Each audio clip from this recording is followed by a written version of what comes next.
Pendant qu'ils mangeaient, ils ont ignoré mon petit-fils qui gelait dans la cour. Si cette histoire vous touche profondément, laissez un like et partagez vos réflexions sur les vraies valeurs familiales dans les commentaires. Parfois, les leçons les plus importantes sont aussi les plus douloureuses. Je m'appelle Henri Dubois, j'ai 69 ans et je vis depuis plus de 40 ans dans cette grande maison bourgeoise du 16e arrondissement de Paris. Ce que je vais vous raconter aujourd'hui a changé non seulement ma vie, mais aussi celle de mon petit-fils Lucas pour toujours. C'est une histoire sur la famille, la trahison et la décision la plus difficile qu'un grand-père puisse prendre. Cette maison était autrefois remplie de vie et de rire. Ma défunte épouse Isabelle et moi l'avions achetée en 1983, quand mon entreprise d'ingénierie avait enfin généré assez de revenus pour nous permettre de réaliser ce rêve. 400 mètres carrés habitables, un grand jardin avec de vieux marronniers et une terrasse parfaite pour les réunions de famille. Isabelle adorait cuisiner ici et recevoir tout le monde. Une maison n'est chaleureuse que par les gens qui y vivent, avait-elle l'habitude de dire. Après sa mort il y a 6 ans, la maison est devenue plus silencieuse. Trop silencieuse. Mais Lucas a ramené la vie. Mon petit-fils, le fils de ma fille Camille, était la lumière dans mes ténèbres. Quand il venait me rendre visite, la maison résonnait à nouveau de rires d'enfants. Il courait dans les couloirs, jouait à cache-cache derrière les meubles anciens d'Isabelle et posait 1000 questions sur tout et n'importe quoi. C'était le dernier jeudi de novembre 2023. J'avais introduit la tradition américaine de Thanksgiving dans notre famille il y a des années, après qu'Isabelle et moi ayons passé un merveilleux séjour à Boston. Là-bas, nous avions appris la signification de cette fête, famille, gratitude, unité. Depuis, c'était notre fête annuelle de reconnaissance, du moins, c'est ce que je pensais. Dès le matin, j'ai commencé les préparatifs. La dinde de 12 kilos que j'avais commandée chez le meilleur traiteur du Marais devait mijoter 4 heures au four. J'ai préparé le fameux gratin dauphinois d'Isabelle, glacé des carottes au miel éteint, et cuisiné la sauce selon sa recette secrète, avec une pointe de cognac et des herbes fraîches de notre jardin. La maison sentait la dinde rôtie et la cannelle. Le soleil d'automne filtrait à travers les grandes fenêtres de la salle à manger et dessinait des motifs dorés sur le parquet Versailles. J'avais passé toute la journée en cuisine, perfectionnant chaque détail, comme chaque année. Ce devait être un jour de joie, un jour où nous nous réunirions en famille et serions reconnaissants pour ce que nous avions. Vers 15h30, j'ai commencé à dresser la grande table à manger. La nappe en dentelle blanche qu'Isabelle avait reçue pour nos noces d'argent. La porcelaine de Limoges au motif bleu qui appartenait à la famille depuis 3 générations. Les couverts en argent massif que j'avais failli vendre après la mort d'Isabelle parce qu'ils portaient trop de souvenirs. Les verres en cristal de baccarat qui reflétaient la lumière chaude des bougies et projetaient de petits arcs-en-ciel sur les murs. Ma fille Camille est arrivée vers 16h avec son mari Julien et le petit Lucas, âgé de 8 ans. Camille, 41 ans, était une avocate d'affaires prospère à Paris.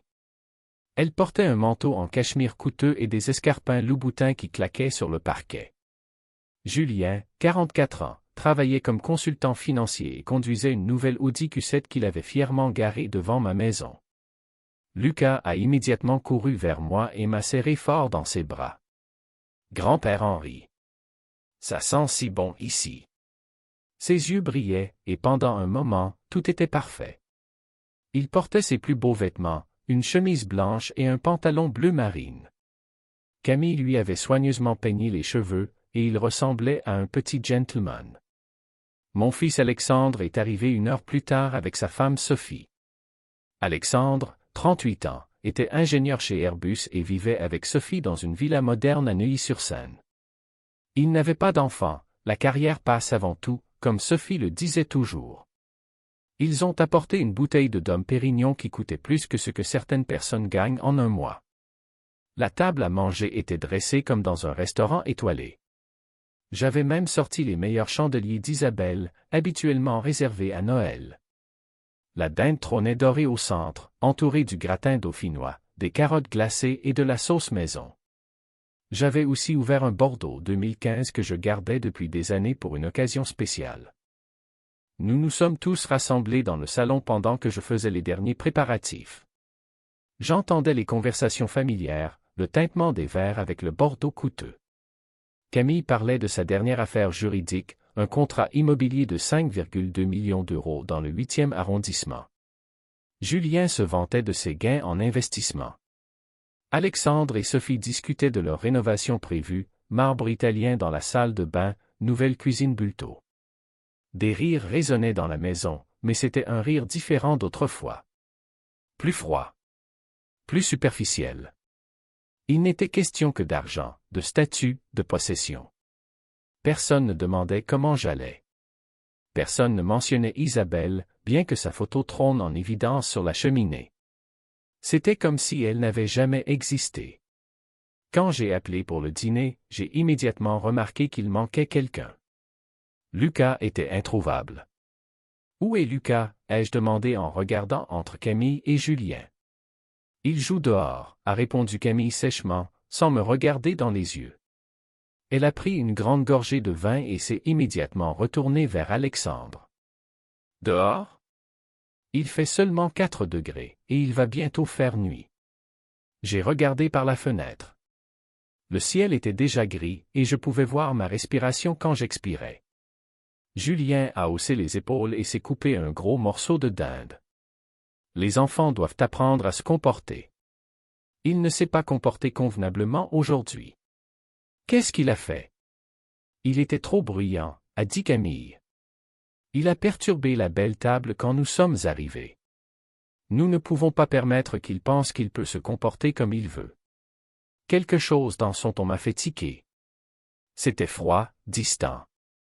Pas la façon dont on parle d'un enfant de 8 ans. Mais j'ai d'abord laissé passer et j'ai commencé à servir le dîner. Peut-être que j'exagérais. Peut-être que j'étais devenu trop sensible avec l'âge. La conversation à table tournait autour de la nouvelle promotion d'Alexandre chez Airbus, une augmentation de salaire de 18 000 € par an. La rénovation prévue de Sophie de leur villa à Neuilly, budget, 250 000 €. Les derniers projets de vacances de Camille en Toscane, une semaine dans une villa pour 10 000 €. Des montres coûteuses brillaient au poignet. La nouvelle Rolex submarinée d'Alexandre. La Breitling Navitimer de Julien. La Cartier Tank de Camille. Des sacs à main de créateurs s'appuyaient contre les dossiers des chaises, Hermès, Louis Vuitton, Chanel.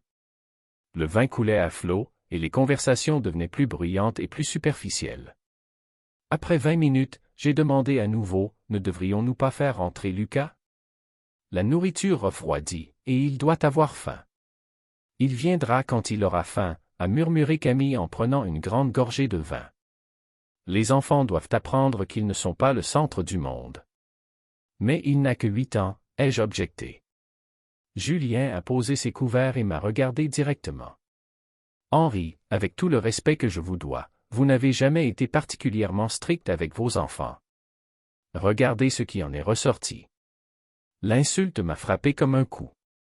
Alexandre et Camille étaient tous les deux prospères, éduqués, riches. Qu'est-ce qu'il voulait dire par là? Lucas doit apprendre que les actions ont des conséquences, a ajouté Camille. S'il ne peut pas se comporter, alors il doit attendre dehors jusqu'à ce qu'il soit prêt à s'excuser. Mais il y avait quelque chose dans sa voix. Quelque chose qui m'inquiétait. Une froideur que je n'avais jamais entendue auparavant. Je me suis levé. Je vais le chercher. Papa, laisse-le, a dit Alexandre sèchement en saisissant mon bras. Camille et Julien savent ce qu'ils font. Tu n'as pas toujours besoin de jouer les sauveurs. Jouer les sauveurs. J'ai fixé mon fils. Il s'agit de mon petit-fils. Il s'agit d'éducation, a dit Sophie en se tamponnant les lèvres avec sa serviette. Les enfants d'aujourd'hui sont beaucoup trop gâtés. Un peu de discipline ne fait pas de mal. J'ai ignoré tout le monde et je me suis dirigé vers la porte-fenêtre. Mes mains tremblaient légèrement quand j'ai tourné la poignée. Quand je l'ai ouverte, l'air froid de novembre m'a frappé au visage. Le ciel était déjà gris foncé, et le premier gel de l'hiver scintillait sur l'herbe. La température était tombée à 2 degrés. Et puis je l'ai vu. Lucas était assis sur les marches de pierre froide qui menaient à notre jardin. Il ne portait que sa chemise blanche fine et son pantalon bleu marine. Pas de veste. Pas de bonnet. pas de chaussures, seulement des chaussettes fines, déjà trempées par la pierre froide. Ses petites mains étaient rouges de froid, et il tremblait de tout son corps. Il avait les bras serrés autour de ses genoux et se balançait légèrement d'avant en arrière. Ses lèvres étaient bleuâtres, et je pouvais voir sa respiration formée de petits nuages dans l'air froid.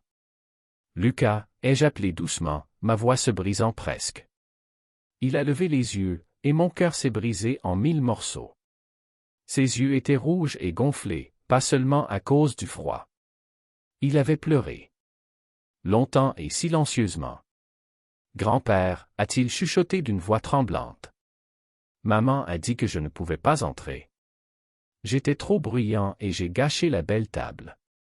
Je me suis agenouillé devant lui, sentant le froid de la pierre transpercer mon pantalon, et j'ai pris ses petites mains glacées dans les miennes.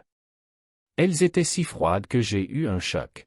« Depuis combien de temps es-tu assis ici dehors, mon garçon? » « Depuis que vous avez mangé, » a-t-il dit en avalant avec difficulté. Maman a dit que si je reste tranquille et que je ne dérange pas, je pourrais peut-être avoir un peu de dinde plus tard. Mais seulement si je m'excuse. Pourquoi devrais-tu t'excuser? J'ai renversé un verre quand nous sommes arrivés. Il s'est cassé. Sa voix est devenue encore plus faible. Maman était très en colère. Elle a dit que j'étais maladroit et inconsidéré. Plus d'1 heure. Mon petit-fils de 8 ans était assis dehors dans le froid depuis plus d'1 heure, pendant que nous fêtions à l'intérieur. Pendant que nous buvions et rions et discutions de notre richesse. Pendant que nous parlions de rénovation à 250 000 €, un petit garçon était assis dehors et gelait. J'ai senti mes propres yeux devenir humides. Lucas, écoute-moi. Tu n'as rien fait de mal. Tout le monde renverse quelque chose parfois. C'est normal. Mais maman a dit. Maman s'est trompée. Les mots sont sortis plus durement que je ne l'avais prévu. Je l'ai pris dans mes bras. Son petit corps était glacé, et il tremblait de façon incontrôlable. Je pouvais sentir comme il avait froid, même à travers mes vêtements chauds. Viens, Lucas. Nous rentrons. Mais maman a dit. Je suis ton grand-père, l'ai-je interrompu doucement. Et je dis que tu rentres. Quand j'ai ouvert la porte-fenêtre avec lui, les bavardages à table se sont arrêtés brusquement. Tout le monde nous regardait. Lucas s'accrochait à moi comme s'il avait peur d'être renvoyé dehors. Henri, a commencé Camille d'une voix faussement calme, mais je pouvais voir la colère dans ses yeux, je pensais que nous avions clarifié cela. Lucas doit apprendre. Qu'est-ce qu'il doit apprendre? L'ai-je interrompu, ma voix tremblant de colère réprimée. Que sa famille le laisse assis dans le froid. Qu'il n'est pas digne de s'asseoir à notre table? Qu'un verre renversé est plus important que son bien-être? N'exagère pas, a dit Julien en posant ses couverts. Un peu de discipline n'a jamais fait de mal à personne. Mon père était beaucoup plus strict avec moi. Et regarde ce qui en est ressorti, ai-je murmuré, mais assez fort pour qu'il l'entende. Le visage de Julien a rougi. Qu'est-ce que ça veut dire? Ça veut dire qu'un homme qui laisse un enfant assis dans le froid n'est pas un homme que je respecte. La tension dans la pièce était palpable. Alexandre s'est éclairci la gorge nerveusement. Papa, peut-être devrions-nous tous nous calmer un peu. Me calmer? J'ai regardé les visages de ma famille. Alexandre évitait mon regard. Sophie fixait son assiette.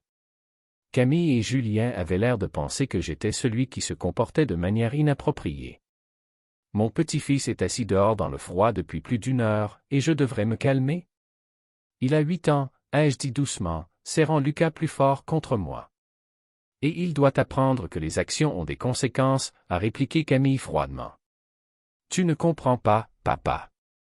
Tu as toujours été trop mou. À ce moment-là, j'ai réalisé quelque chose de terrible. Ce n'était pas la première fois. La façon dont ils parlaient, l'évidence dans leur voix, la façon dont Lucas s'accrochait à moi, c'était un schéma. Cela arrivait régulièrement. Combien de fois, ai-je demandé doucement. Quoi? Combien de fois Lucas est-il assis dehors? Camille et Julien ont échangé un regard. Ce n'est pas tes affaires, a dit Julien. C'est mon petit-fils. Cela en fait mes affaires. J'ai emmené Lucas dans la cuisine et je l'ai enveloppé dans une couverture chaude que j'ai sortie de l'armoire à linge. Sa peau était encore glacée, et il tremblait. Puis je lui ai fait une assiette avec la meilleure dinde, des pommes de terre et des légumes. Je me suis assis avec lui à la petite table de cuisine et j'ai regardé comme il mangeait avec de petites bouchées reconnaissantes. « Grand-père, a-t-il chuchoté entre les bouchées, suis-je un mauvais garçon ?» La question m'a frappé comme un coup dans l'estomac. Mon cœur s'est brisé à nouveau. Non, Lucas. Tu es un garçon merveilleux. Tu es intelligent et gentil et drôle. N'oublie jamais cela. Mais maman dit. Maman se trompe parfois. Je lui ai caressé les cheveux. Les adultes font aussi des erreurs, Lucas. De grosses erreurs. Il a hoché la tête sérieusement, comme s'il comprenait ce que je voulais dire. Quand nous sommes retournés dans la salle à manger, l'atmosphère était endue. Le vin était presque fini, et les visages étaient rougis. Alexandre s'est éclairci la gorge. Papa, peut-être que tu réfléchis trop à cela. Les enfants ont besoin de limites. Des limites, ai-je répété en m'asseyant avec Lucas sur mes genoux. Vous appelez ça des limites, laisser un enfant assis dans le froid. Tu ne comprends pas, a dit Camille et sa voix est devenue plus tranchante. Tu n'étais pas là quand il a renversé la table cet après-midi. Il a cassé toute la vaisselle. Quelle vaisselle? Elle a hésité. Eh bien, il a renversé un verre. Un verre. Un seul verre, et pour cela il est assis dehors dans le froid pendant 1 heure? C'était un verre cher, a dit Julien. Cristal. Plus de 100 €. Je l'ai fixé. Tu laisses un enfant assis dans le froid à cause de 100 €? C'est une question de principe, a dit Camille. Il doit apprendre à être prudent. Il a 8 ans. Les enfants renversent des choses. C'est normal. Le silence qui a suivi en disait long. J'ai vu ma famille avec de nouveaux yeux. Comment avais-je pu passer à côté de cela? Depuis combien de temps cela durait-il? Et pourquoi personne n'avait-il rien dit? Alexandre, me suis-je tourné vers mon fils, tu savais cela? Il a détourné le regard. Ce n'est pas nos affaires, papa. Pas vos affaires? C'est votre neveu. Camille et Julien sont ses parents, a dit Sophie. Nous ne pouvons pas nous immiscer dans leur éducation. Éducation. J'ai ri amèrement. Ce n'est pas de l'éducation. C'est de la maltraitance. Maintenant tu exagères vraiment, a dit Julien en se levant. Nous ne maltraitons personne. Nous éduquons notre enfant. En le laissant assis dans le froid? En lui refusant la nourriture? En l'humiliant? Nous ne lui refusons pas la nourriture, a protesté Camille. Il mange quand il se comporte bien. Vous vous entendez. Je me suis levé aussi, Lucas toujours dans mes bras. Vous parlez d'un enfant comme s'il était un chien qu'on dresse. Après le dîner, je suis resté avec Lucas dans le salon pendant que les autres se retiraient dans la cuisine. J'entendais des bribes de conversation à travers la porte fermée. Devient de plus en plus mou avec l'âge.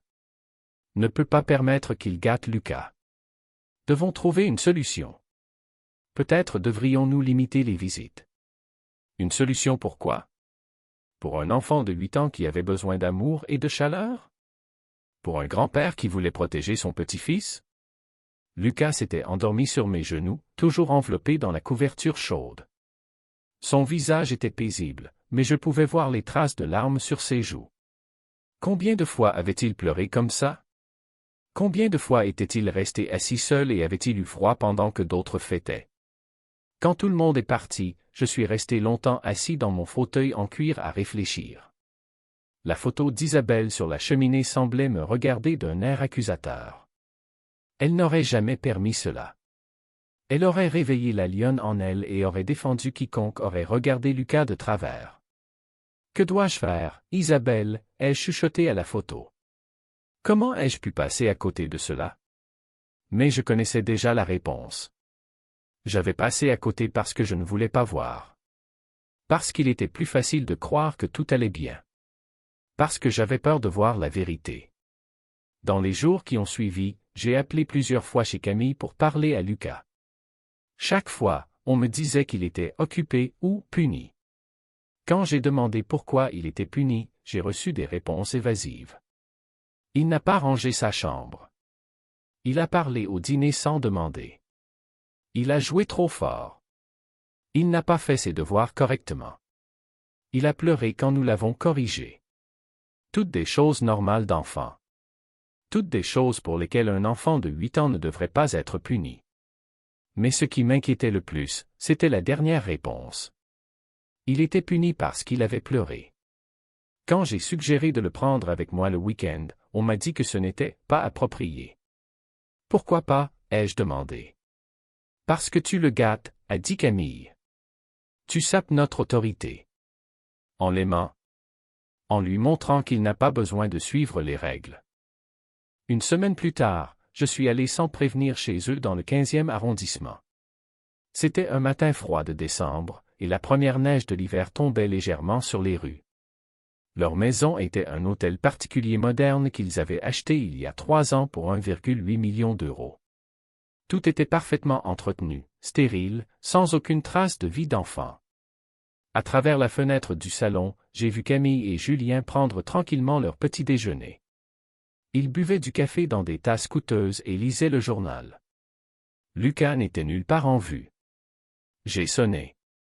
Julien a ouvert, visiblement surpris et pas ravi. « Henri? Qu'est-ce que tu fais ici? » Je voulais voir Lucas. Il est dans sa chambre. Puis-je le voir? Camille est apparue derrière Julien, toujours en peignoir. Papa, ce n'est vraiment pas le bon moment.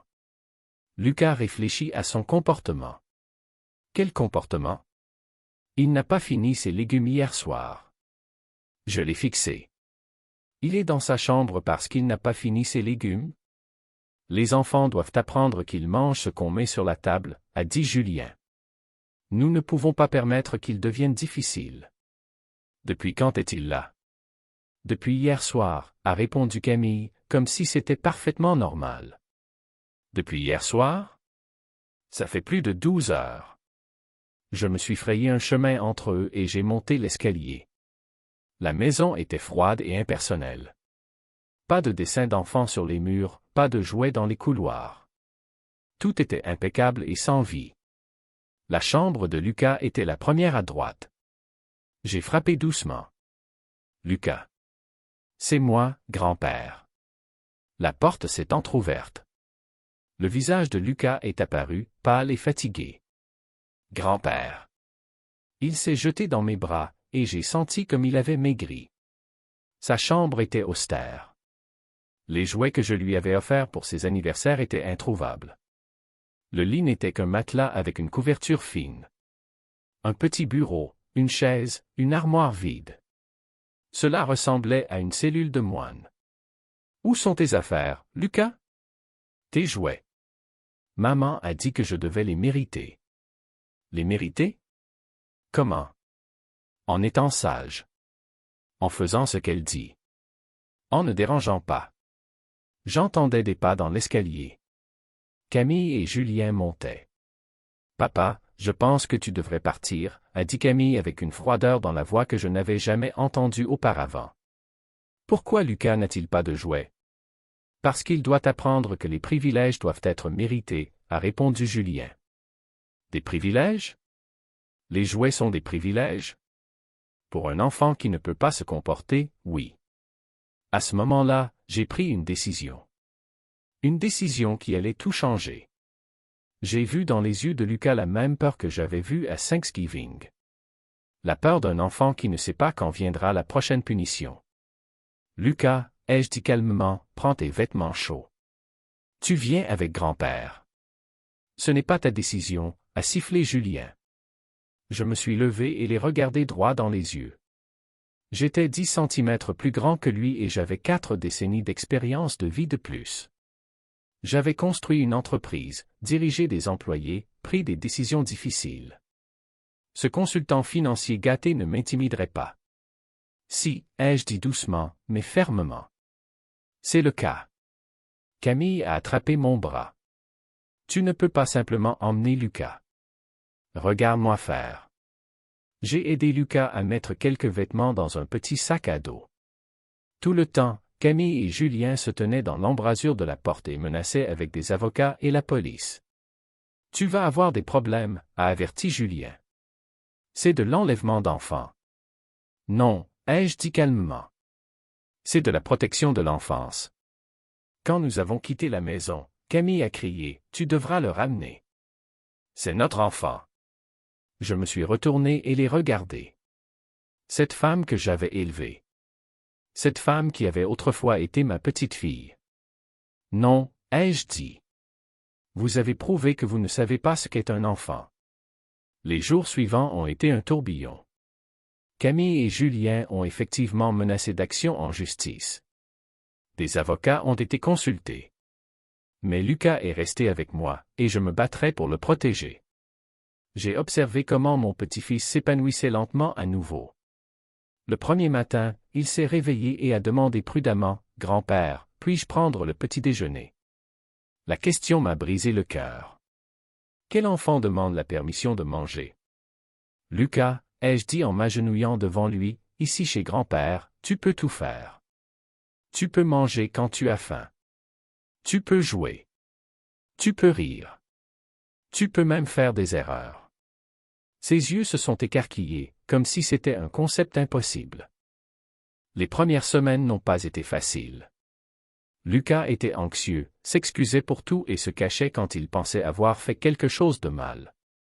Un soir, je l'ai trouvé en pleurs dans sa chambre parce qu'il avait renversé un verre d'eau.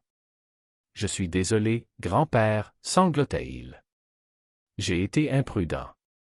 Tu peux m'envoyer dehors. » Je l'ai pris dans mes bras. « Lucas, écoute-moi. Personne ne t'enverra dehors. Personne ne te punira parce que tu as renversé un verre d'eau.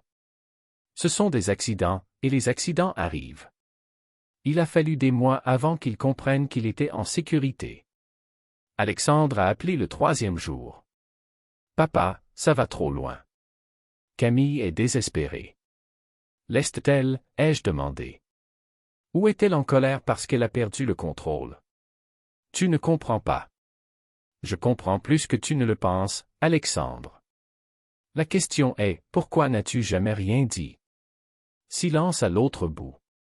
Pourquoi as-tu regardé comment il traitait Lucas? Ce n'était pas nos affaires, a-t-il murmuré. C'est ton neveu. Il est de la famille. Comment cela peut-il ne pas être vos affaires? Une semaine avant Noël, j'ai pris rendez-vous avec mon avocat, maître Bernard Moreau. Nous nous connaissions depuis 20 ans, et il avait géré la plupart de mes affaires. Son bureau rue Saint-Honoré était élégant et rassurant, avec des meubles en bois sombre et des reliures en cuir. « Henri, a-t-il dit après que je lui ai expliqué la situation, c'est une affaire compliquée. Les droits des grands-parents sont limités en France. Je ne veux pas seulement des droits de visite, Bernard. Je veux la garde. » Ses sourcils se sont levés. C'est inhabituel. Tu devrais prouver que Camille et Julien sont des parents inadéquats. Et si je peux le faire? Il s'est adossé à son fauteuil en cuir. Alors nous avons une procédure. Mais ce ne sera pas facile. Les tribunaux préfèrent les parents biologiques. Même si ces parents maltraitent leur enfant. Tu devrais le prouver. Documentation, témoins, expertise professionnelle. J'ai commencé à tout documenter. Chaque rencontre, chaque conversation, chaque observation. J'ai tenu un journal détaillé du comportement de Lucas, de ses peurs, de ses progrès sous ma garde. J'ai parlé à l'institutrice de Lucas à l'école primaire, Madame Rousseau. C'était une pédagogue expérimentée de la fin de la cinquantaine qui enseignait depuis plus de 20 ans. Elle a confirmé mes pires craintes. Lucas vient souvent sans goûter, a-t-elle dit dans son petit bureau, entouré de dessins d'enfants et de travaux manuels. Quand je demande, il dit qu'il a oublié de demander poliment. Un enfant de 8 ans ne devrait pas avoir à mendier pour de la nourriture. Elle m'a parlé d'autres incidents.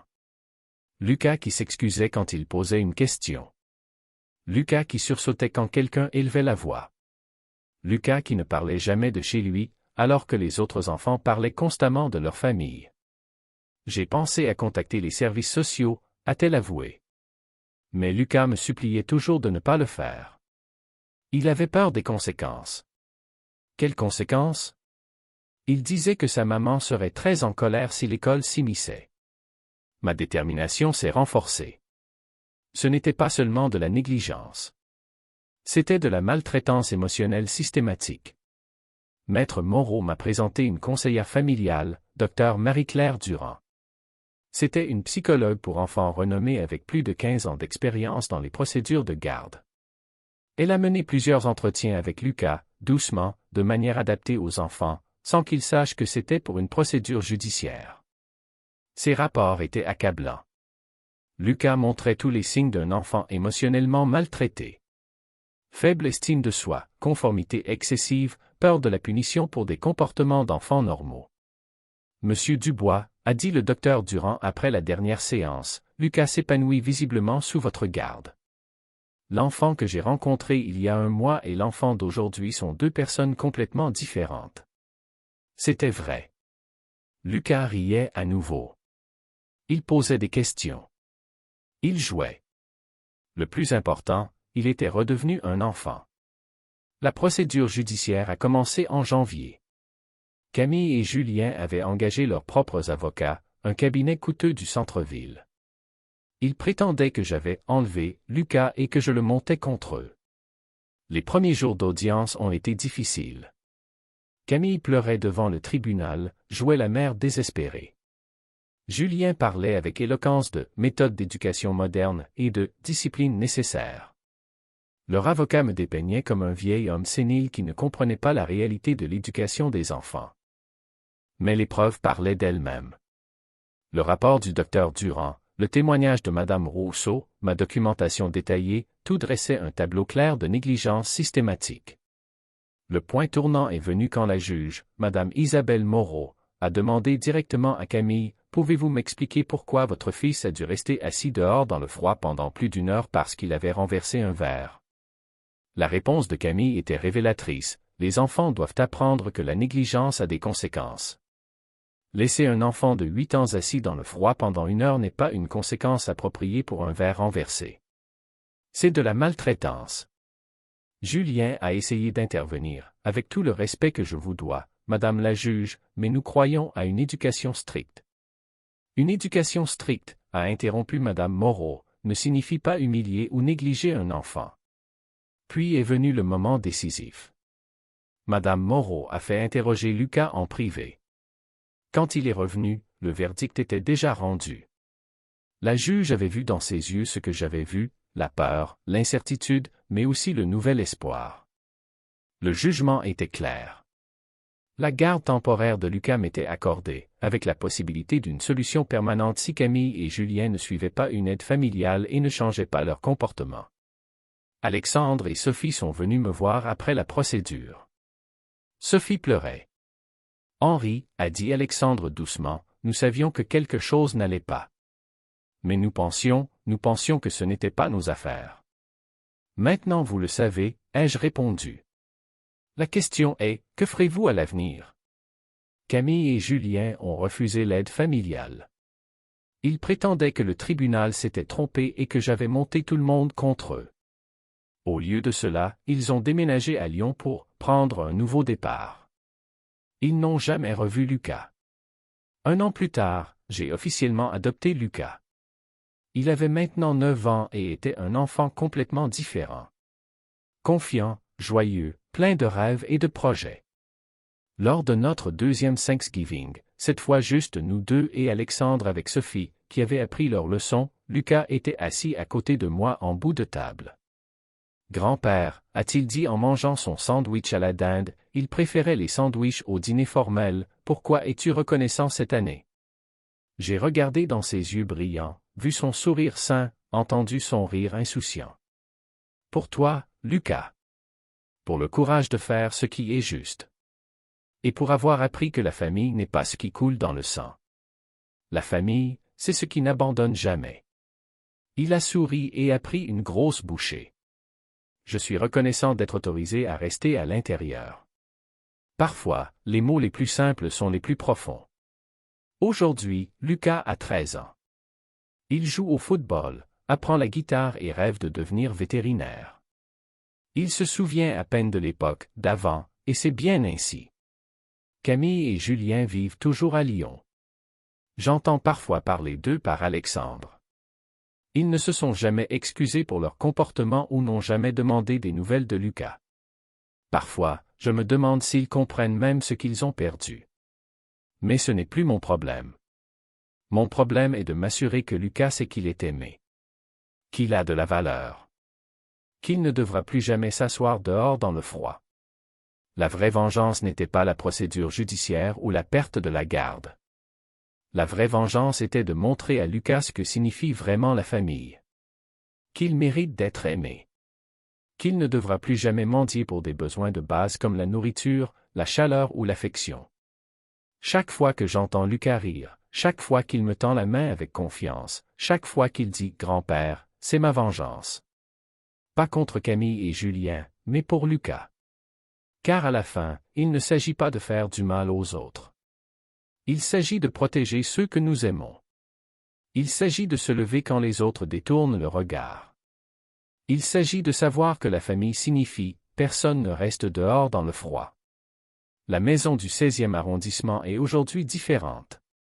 Elle ne résonne plus de voix d'adultes parlant d'argent et de statut. Au lieu de cela, j'entends les commentaires de football à la télévision, les accords de guitare de la chambre de Lucas et le plus beau son du monde, le rire insouciant d'un enfant. La photo d'Isabelle sourit à nouveau depuis la cheminée. Je pense qu'elle serait fière de nous. Si cette histoire vous a ému, laissez un like et partagez vos réflexions sur les vraies valeurs familiales dans les commentaires. Pour entendre la prochaine histoire, cliquez sur la case à gauche.